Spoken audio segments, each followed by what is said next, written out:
is Friday. Please forgive this. Nobody should make a video when they look this tired, but because I love you girls and I want to make sure that you're going into the weekend with some good information, I'm making this first thing. So it is Friday.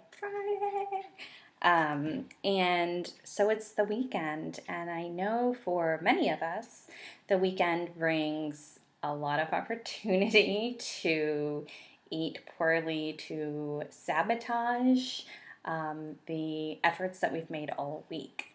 I know that it took me many years to come to a place where the weekend did not completely derail all of my efforts. And so, first, I want to say to you, well, there's a few things I want to say, but first, I want to say just give yourself some grace and some love surrounding this if you struggle with it.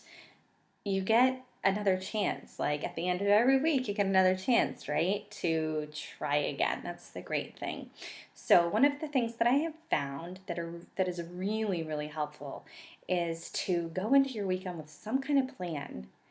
You don't have to follow the plan exactly, but if you've at least taken some time to stop and think about what your weekend is going to be like, about what you would like for it to be like, and about how you'd like to feel come Monday morning. So, if you know that you have an event happening on the weekend, maybe you're going out with your significant other, or you're having a girls' night, or maybe your kids are going to a pizza party. These are the things that you need to kind of think about going into your weekend. So, we've been talking a lot about planning and prepping.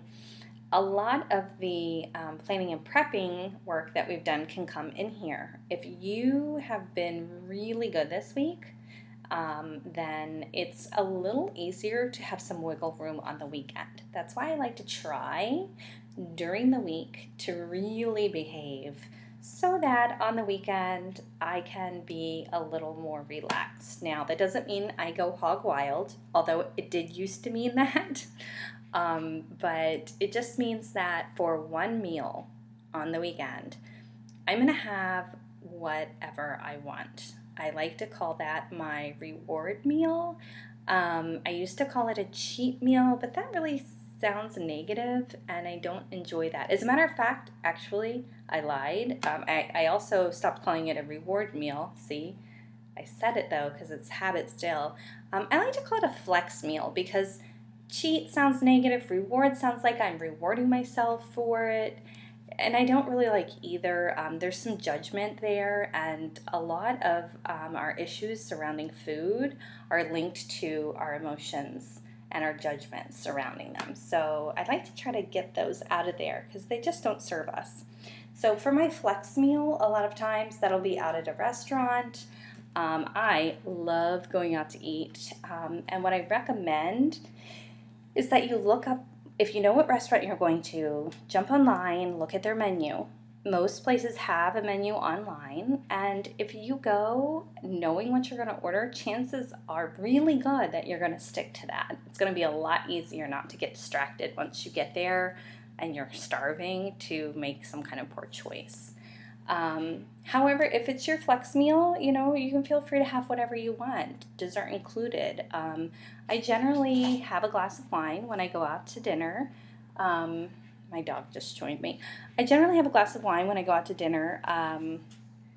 And I'm not a big dessert person. Every once in a while I'll indulge, but it's just not my thing. So that's up to you. I'm not saying you can't. I would just simply rather have, a glass of wine or maybe a second glass of wine than a dessert. I try to stay away from bread. Most restaurants will bring you bread. Depending on who I'm with, sometimes I'll just ask them not to bring it. If, the other person might want it, I try to just not eat it. Every once in a while I will have it, but I try to stay away from gluten, so usually I can't have the bread anyway. I don't want this video to get too long, but my recommendation is that you look at the entire menu. Appetizers, main course, desserts. Look at the whole thing before you go. Make some decisions. See what you think looks like the best choice. And, just make healthy choices. I mean, compromise. If you want to have 2 glasses of wine, maybe skip dessert. What's more important to you? To me, a second glass of wine is probably more important than dessert. If you want to go hog wild and you want to have an appetizer all to yourself and the main dish and a dessert, maybe you're not going to have wine, or maybe you're going to skip the bread. You can have all of those things, from the bread right down to the dessert and with wine, if you choose to. And here's the big if in my mind, if you can walk away from that meal without any guilt. That's the important piece. So I'm going to ask you to do a little work this weekend surrounding preparing yourself mentally for what your plans are, making some decisions ahead of time when possible, not always possible, and letting go of whatever you end up eating. You don't want to, eat poorly all weekend and on Monday morning wake up feeling bloated, feeling cranky, feeling gross. We've all had that Monday. Feeling like you don't want to weigh yourself until, midweek because you're pretty sure you gained 5 pounds just from the weekend. It is possible to enjoy your weekend. It is possible to socialize without being that girl who's like, no, I'll just have water, thanks. It is possible to enjoy and do it in a healthy, balanced way. So if you guys have any questions or you have any tips you'd like to share, post below. And you guys have made it to Friday.